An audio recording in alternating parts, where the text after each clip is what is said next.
Day 82, arms and shoulders. For the record, I just want to say today I'm feeling very depleted. My body feels very tired, almost borderline like I'm getting sick, but I'm not sure. But did I let that stop me from going into the gym?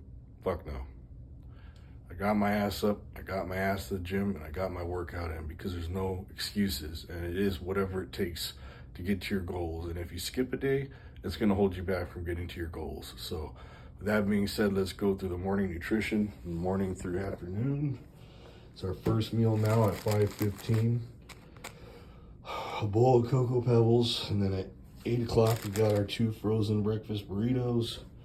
11 o'clock, our Papa Rhino stew with a good generous portion of rice. And at 1 o'clock we got our 1,000-calorie mass gainer. So that's our daily first part of the day nutrition there, and we're gonna get through this day.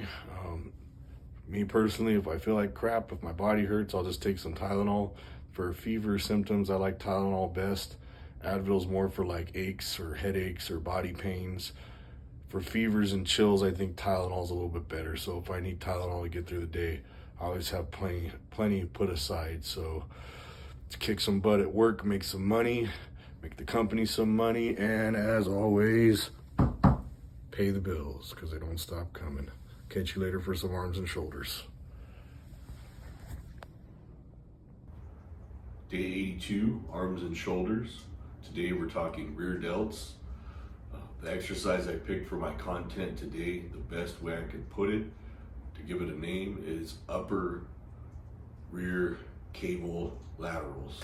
Upper rear cable laterals. So you'll see this is kind of a unique exercise when you see, I classify everything as either upper or lower pulley in the fashion of the exercise. These ones are done on an upper pulley, so at the higher portion of the body, not down at the bottom. Certain exercises are done smoother, and your range of motion is used better from either an upper or lower pulley. These are done with an upper pulley. Now, just like every other shoulder exercise, you're gonna want the cable lined up exactly with the part of the shoulder you're trying to hit. So for these, the pulley, the cable goes right in line with my rear delt. So the cable, you can see very clearly, I have it right in line with the part of the shoulder I'm trying to target.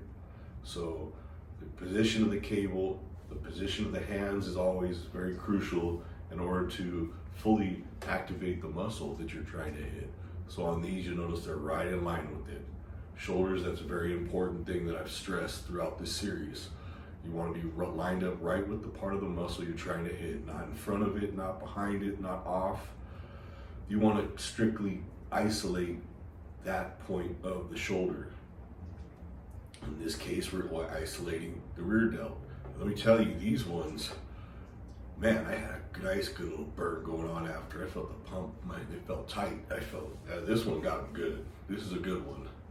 So you'll see, it's pretty self-explanatory when you see, I caught myself overextending a bit.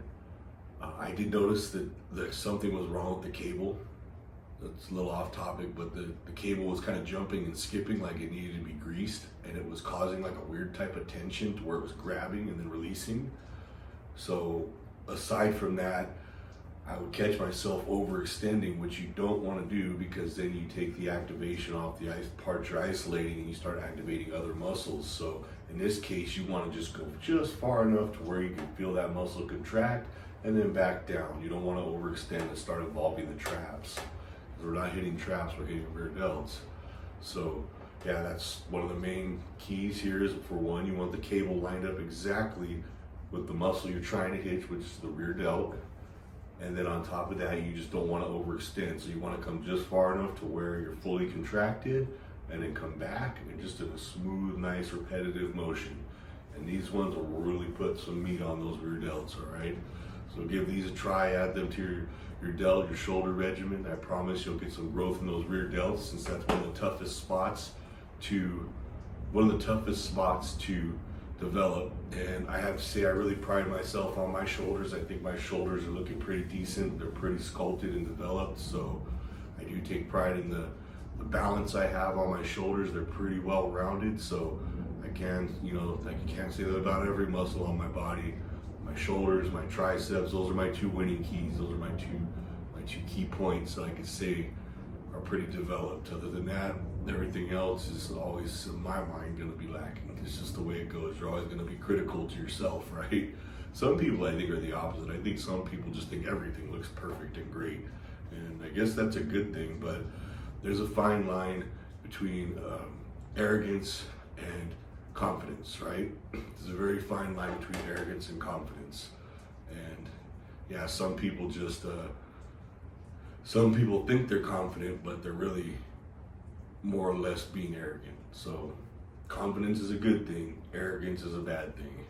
So I guess arrogance is a good thing for the person that's arrogant, it's bad for the people around them. So however you want to look at it, if you want to isolate yourself and be arrogant, go ahead. Just don't let it pour off onto other people. So yeah, confidence, arrogance, great to be confident, but yeah, so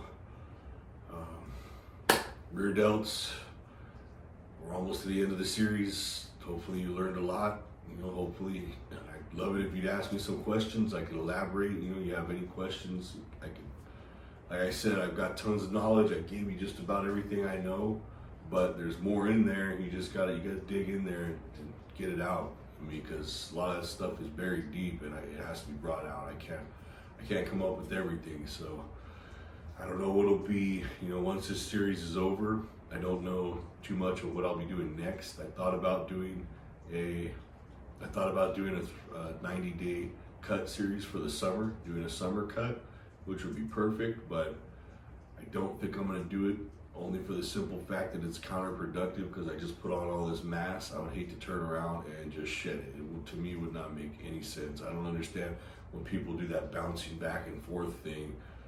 I guess if you got one of those bodies that's already so developed, you could afford to do both. But for me, mentally, I don't think a cut is gonna be what I need. And plus, it's gonna be a lot more work in the gym wise. I'd have to go do weights in the morning and cardio at night. So, or vice versa, what have you. But I don't know, we'll see. We'll see what I decide to do for the next series. Anyways, tomorrow's an off day. I'm gonna get some rest, sleep in a little bit, get some rest. And I will see you in a couple days for chest and back. As the rotation swings back around, the split comes back to the beginning of the split. And yeah, until then, stay strong, keep it hardcore. I'll see you for chest and back in a couple days.